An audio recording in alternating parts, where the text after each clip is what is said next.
হযরত দাহিয়াতুল কলবি রাদিয়াল্লাহু আনহু আবার প্রশ্ন করলেন, ইয়া রাসূলুল্লাহ, ইয়া হাবিবাল্লাহ, মায়ার নবীজি, আপনার কাছে আরজি জানাই, আল্লাহ পাক রব্বুল আলামিন তিনি কি আমাদেরকে maaf করে দিবেন? আল্লাহর নবী রাহমাতাল লিল আলামিন বলেন, দাহিয়াতুল কলবি রে, আল্লাহ পাক রব্বুল আলামিন তোমাদেরকে maaf করে দিবেন। হযরত দাহিয়াতুল কলবি রাদিয়াল্লাহু আনহু তিনি আবার প্রশ্ন করলেন, ইয়া রাসূলুল্লাহ, ইয়া হাবিবাল্লাহ, মায়ার নবীজি, আপনার কাছে আরজি জানাই, আল্লাহ পাক কি আমাকে maaf করে দিবেন? আল্লাহর নবী রাহমাতাল লিল আলামিন জিজ্ঞাসা করেন, ও দাহিয়াতুল কলবি, আল্লাহ পাক তোমাকেও maaf করে দিবেন, কিন্তু দাহিয়াতুল কলবি রে, তুমি এমন করে প্রশ্ন করতেছো, কারণ কি বলো না? এই প্রশ্নের পিছনে অবশ্যই কোনো হাকিকত আছে, এমন কি আছে বলো না? হযরত দাহিয়াতুল কলবি রাদিয়াল্লাহু আনহু তিনি আমার নবীজিকে ডাক দিয়া বলে, নবী গো,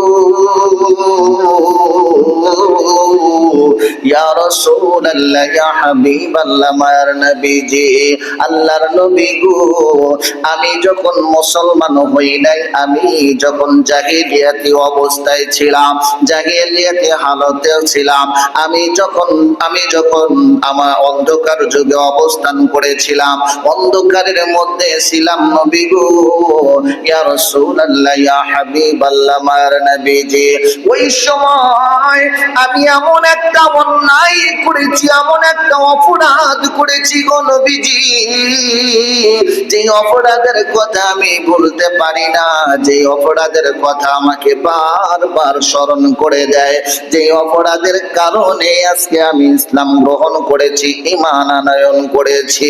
আল্লাহর নবী রাহমাতাল লিল আলামিন কামলিওয়ালা নবীজির সাথে হযরত দাহিয়াতুল কলবি কথা বলে, কিন্তু দাহিয়াতুল কলবি রাদিয়াল্লাহু আনহু নবীজির কাছে কথাগুলো বলতে যায়, আর বারবার তিনি কান্নায় ভেঙে পড়েন, এতটা কান্নায় ভেঙে পড়তে লাগলেন।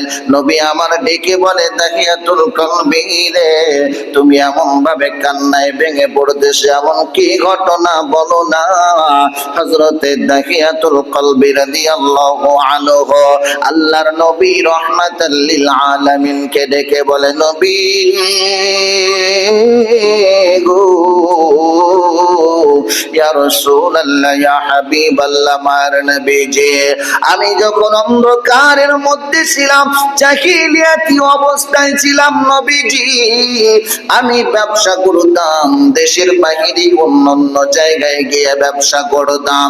আমি ব্যবসা করতে যাব, কিন্তু তার আগ মুহূর্তে আমার স্ত্রীর গর্ভে আমার সন্তান আগমন করে, আমার সন্তান আমার স্ত্রীর গর্ভে।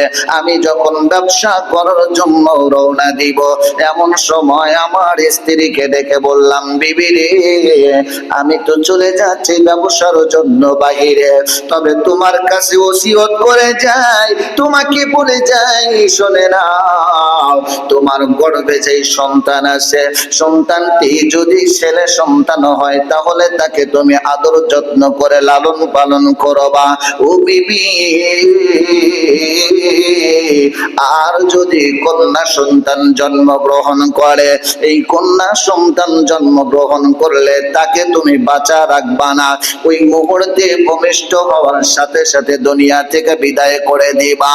আল্লাহর নবীজি রাহমাতাল লিল আলামিন কান্না করতে লাগলেন, হযরত দাহিয়াতুল কলবি তিনিও কান্না করতে লাগলেন, চোখের পানি ফেলে দিয়ে কান্দে, নবী আমার কান্দে, হযরতে সাহাবী কান্দে, কান্দতে কান্দতে বেহুশ হয়ে যায়।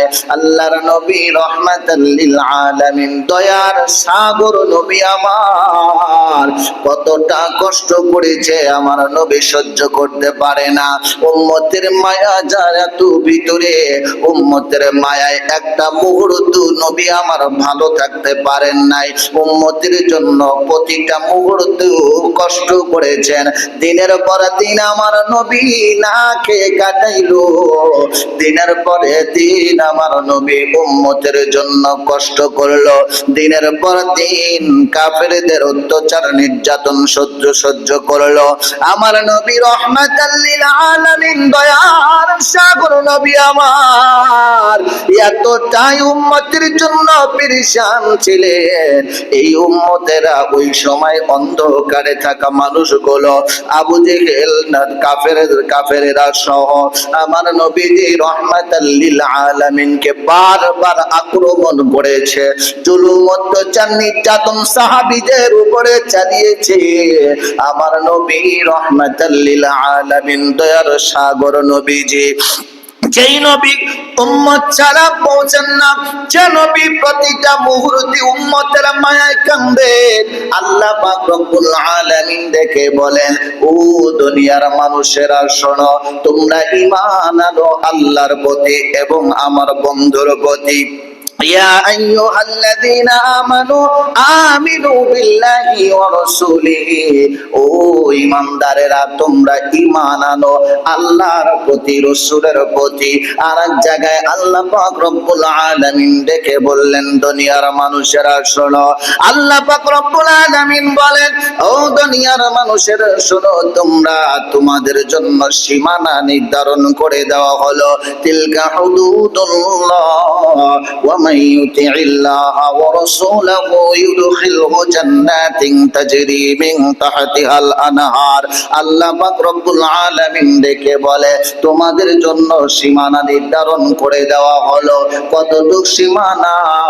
আল্লাহ এবং আল্লাহর রাসূলকে যারা মানবে, যারা আল্লাহ এবং আল্লাহর রাসূলকে মানলো, আল্লাহ পাক রব্বুল আলামিন বলেন তাদেরকে আমি আল্লাহ জান্নাতে প্রবেশ করাবো।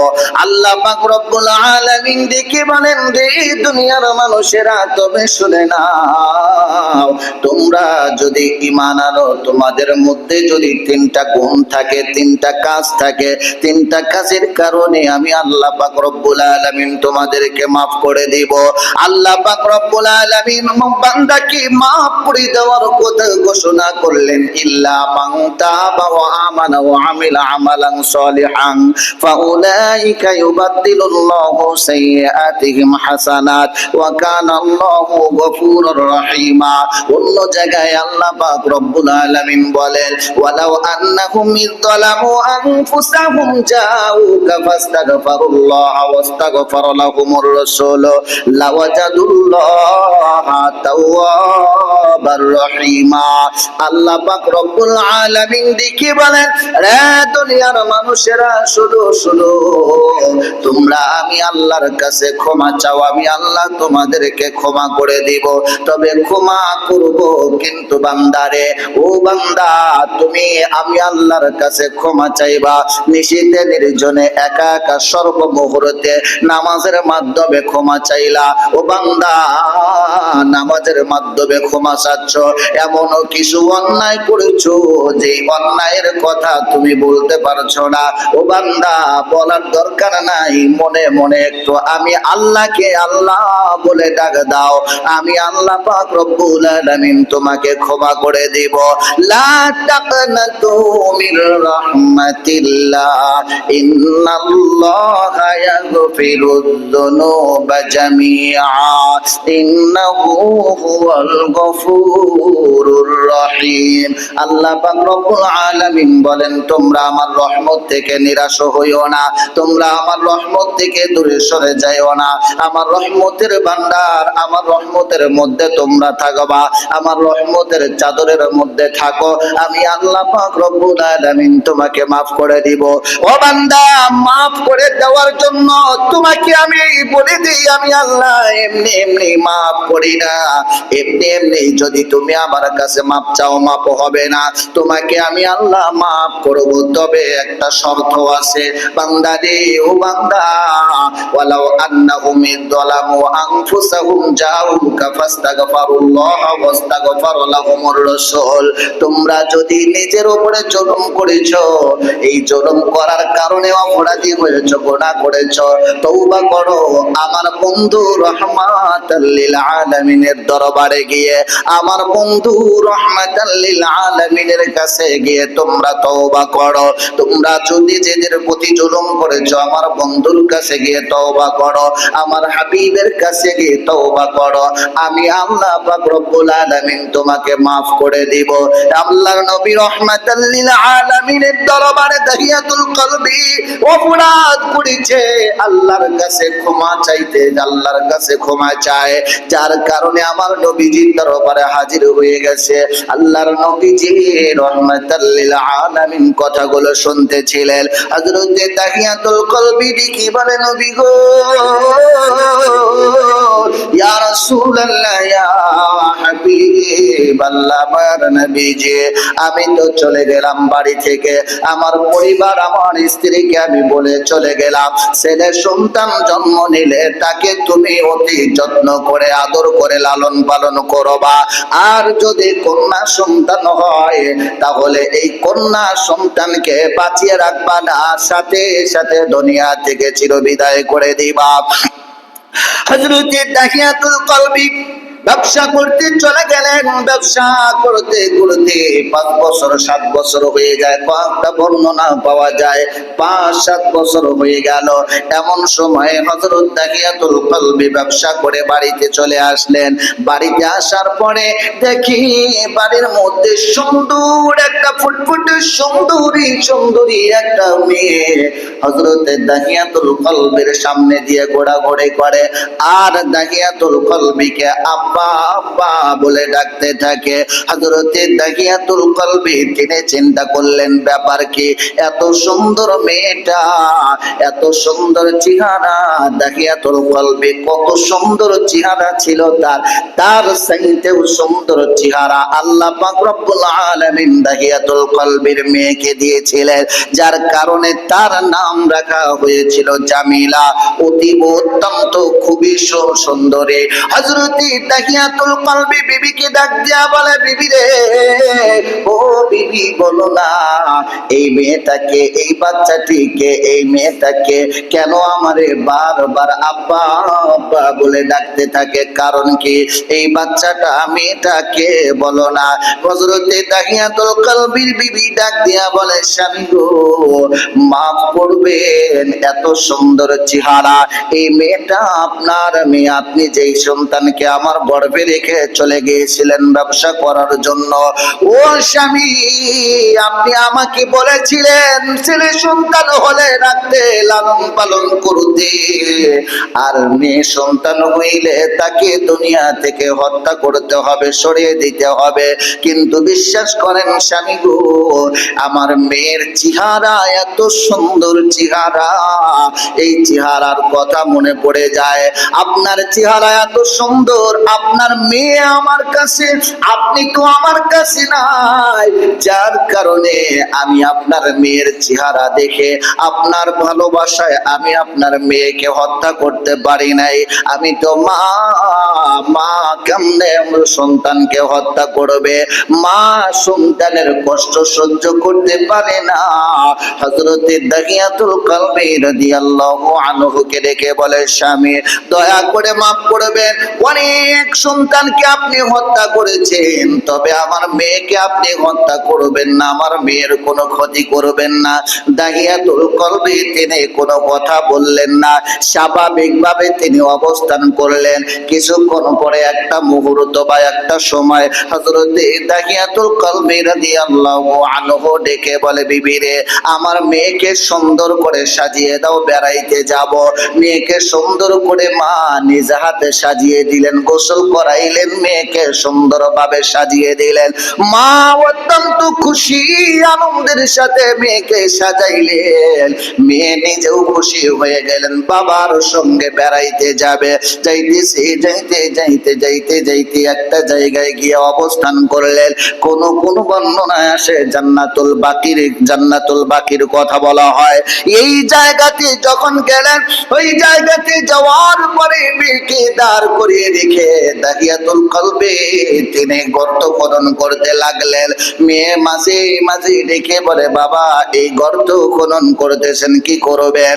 বাবা ডেকে বলে, মা এই গর্ত খনন করতেছি, কারণ আছে, কাজ আছে, এমন ভাবে কথা বলতে লাগলেন। দাহিয়াতুল কলবির মেয়ে, ছোট্ট মেয়ে জামিলা বাবার কাজ দেখি, বাবার দিকে তাকা দেখে বাবা মাটি খনন করতে গিয়ে, গর্ত খনন করতে গিয়ে ঘেমে যাচ্ছে, ঘামগুলো হযরতে জামিলা, হযরতে দাহিয়াতুল কলবির মেয়ে, তিনি নিজ হাতে বাবার ঘামগুলো মুছে দিচ্ছিলেন। কপালটা মুছে দেয়, মুখটা মুছে দেয়, গাও মুছে দেয়। এতটা ভালোবাসা দিলেন। নিষ্ঠুর ওই জাহিলিয়াতের যুগের সময় হযরতে দাহিয়াতুল কলবি গর্ত খনন করা শেষ হয়ে গেল। এমন সময় মেয়ে ডাক দিয়া বলে, মা, মেয়ে ডাক দিয়া বলে, বাবা গর্ত খনন করা হয়ে গেছে, কি করবেন আপনি এই গর্ত খনন করে? দাহিয়াতুল কলবি কয়েকটা বর্ণনা এরকম ভাবে আসে, হযরতে দাহিয়াতুল কলবি ডেকে বলে, মা দেখো তো গর্তটা কেমন হয়েছে। হযরতে দাহিয়াতুল কলবির মেয়ে তিনি যখন ওই গর্তের কিনারায় দাঁড়িয়ে উপর হয়ে সামনের দিকে ঝুঁকি দিয়ে তিনি যখন গর্তটা দেখতে লাগলেন, দেখে বলে, বাবা গর্তটা খুবই সুন্দর হয়েছে, এতটা সুন্দর হয়েছে, দেখার মতো হয়েছে। দাহিয়াতুল কলবি কোনো কথা না ভেবে মুহূর্তের ভিতরে পিছন থেকে ধাক্কা দিয়ে গর্তের মধ্যে মেয়েকে ফেলে দিলেন। যেই মুহূর্তে মেয়েকে ফেলে দিলেন, মেয়ে ডাক দিয়া বলে, বাবা আপনি আমাকে ফেলে দিচ্ছেন কেন? আপনি আমারে ফেলে দিলেন কেন? কারণ কি বলেন না? তিনি কোনো কথা বলে না। একটা পর্যায়ে হযরতে দাহিয়াতুল কলবি পাথর দিয়ে আঘাত করতে লাগলেন, পাথর ছুঁড়ে মারলেন, পাথর দিয়ে ঢেলাইতে হযরতে দাহিয়াতুল কলবির মেয়ের মাথা ফেটে গেল, কপাল ফেটে গেল, রক্ত ফিনকি দিয়ে বের হয়। দাহিয়াতুল কলবি আমার নবীজিকে বলে, নবীজির চোখে পানি। দাহিয়াতুল কলবি বলতে বলতে বেহুশ হয়ে যায়। আল্লাহর নবী রাহমাতাল লিল আলামিন কথাগুলো শুনতেছিলেন। দাহিয়াতুল কলবি দেখে বলে, নবী গো, আমার মেয়ে আমাকে ডাক দিয়া বলে, বাবা আমি বুঝতে পেরেছি আমাকে তুমি বাঁচতে দিবা না। ও বাবা তোমার কাছে অনুরোধ করি, আমি কোনোদিন তোমার কাছে তোমার মেয়ে পরিচয় নিয়ে তোমার সামনে আসবো না। আমি যদি বেশি হয়ে যাই তাহলে আমাকে ছেড়ে দাও, আমি চলে যাব, দূরে কোথাও চলে যাব। বাবা আমারে মেরে ফেলেও না, আমারে শেষ করে দিও না, আমার কষ্ট হয়, আমি সহ্য করতে পারি না। দাহিয়াতুল কলবি বলে, হুজুর আমার ওই ডাকগুলো আমার কানে আজও পর্যন্ত ভেসে আসে। আমি যখন আমার মেয়েকে চিন্তা কবর দিয়ে আমি গর্তের ভিতরে তাকে যখন একদম শেষ করে দিয়ে আমি চলে আসতে লাগলাম, পিছন থেকে কে যেন আমারে ডেকে বলে, আব্বা আব্বা বলে ডেকে বলে, আব্বা আমারে ছেড়ে দাও, আমারে মাইরো না, আমি দূরে কোথাও চলে যাব, তবুও তোমার কাছে পরিচয় দিয়ে আসবো না। বাবা আমারে ছেড়ে দাও। আমি এতটা পাষাণ ছিলাম, এতটা কঠিন ছিলাম, ওই মুহূর্তে আমি কোনো কিছু করি নাই। আমি আবার সন্তানের দিকে না তাকাই আমি চলে আসলাম। আমাকে এই ঘটনাটাই ইসলাম গ্রহণ করার জন্য উদ্ধৃত করেছে, বাধ্য করেছে ইসলাম গ্রহণ করার জন্য, আমাকে উৎসাহ দিয়েছে। আমি এই ঘটনাকে কেন্দ্র করে যেখানে যাই সেখানে আমার ওই আওয়াজগুলো ভেসে আসে। আমি পাগল হয়ে গেলাম, আমার বেবি পাগল হয়ে গেল। একজন সাহাবীর সাথে দেখা, ভাই কি করব, পরামর্শ দিলেন। তো আল্লাহর নবী রাহমাতাল লিল আলামিনের কাছে নিয়ে গেলেন। দাহিয়াতুল কলবি ইসলাম গ্রহণ করলেন। আল্লাহর নবী রাহমাতাল লিল আলামিন জানিয়ে দিলেন, দাহিয়াতুল কলবি রে, চিন্তা করো না, আল্লাহ পাক রব্বুল আলামিন বলেছেন, ইল্লা মান তাবা ওয়া আমানা ওয়া আমিলা আমালান সলিহান ফাউলাইকা ইউবাদদিলুল্লাহু সাইয়্যাতিহিম হাসানাত। আল্লাহ পাক রব্বুল আলামিন ডেকে বলেন, ও দুনিয়ার মানুষেরা শোনো, তোমরা তিনটা কাজ করবা, আমি আল্লাহ তোমাদেরকে ক্ষমা করে দিব। এক নম্বরে তওবা করবা, দুই নম্বরে ঈমান আনবা। এক নম্বরে তওবা করবা, দুই নম্বরে ঈমান আনবা। এরপরে আল্লাহ পাক রব্বুল আলামিন বলেন, ওয়া আমিলুস সলিহাত, তোমরা ভালো কাজ করবা, নেক কাজ করবা। আর ভালো কাজ, নেক কাজ করলে আল্লাহ পাক রব্বুল আলামিন বলেন, কানাত লাহুম জান্নাতুল ফিরদাউস নুজুলা। আল্লাহ পাক ডেকে বলেন, তাদেরকে জান্নাতুল ফিরদাউস দেওয়া হবে।